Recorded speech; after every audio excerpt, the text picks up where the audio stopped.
Good afternoon. I'm Justin Denius. I'm the superintendent at Noble Local Schools. My connection to STEM actually starts about 13 years ago when Mr. Dan Leffingwell was the superintendent.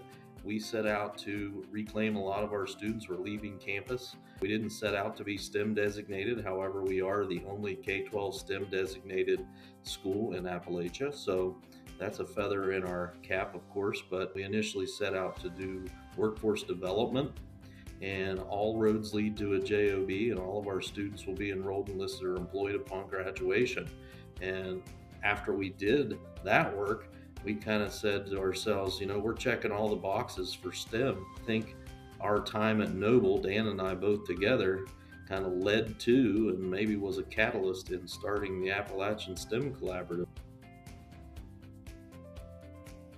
So the partnerships through STEM and the Appalachian STEM Collaborative, I believe that Noble Local Schools had a vital role in the development of the Appalachian STEM Collaborative. It gave us a platform to showcase how we redesigned our schools to meet students' needs and prepare them for jobs that frankly might not even exist yet. So I think the creation and the forming of the Appalachian STEM Collaborative had a lot to do with the redesign of Noble Local Schools while Dan was the superintendent and I was the high school principal at the time.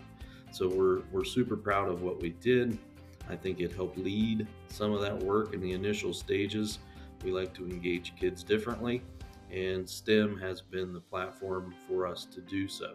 And in doing so, we've become very popular within the region. Future Plans and the GRIT project, that has been very instrumental in allowing our kids to not only know what their interests are, because your interests are basically what you know, and it might be very narrow in our region, but it also has provided us with aptitude testing that's allowed us to expose our students to not only what they're interested in, but what they're naturally good at.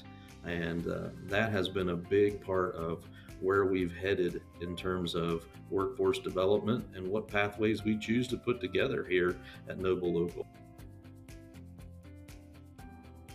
So I think the STEM Collaborative continues to uh, provide us opportunities to innovate, think differently, allows us to see what's coming next, to capitalize on what's going to be out there for kids in the next iteration of high school.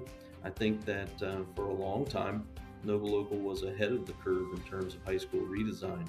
We had to rethink what we were doing. We redesigned high school to meet their needs. We brought our kids back. We provided pathways that were in their interest and also their aptitudes. And lo and behold, our kids came back, and open enrollment had an uptick, and people came and visited us and began to study our model, and they still do today. The Appalachian STEM Collaborative has provided us next steps, future plans, thoughts for the next pathway to meet the needs of our kids in the future.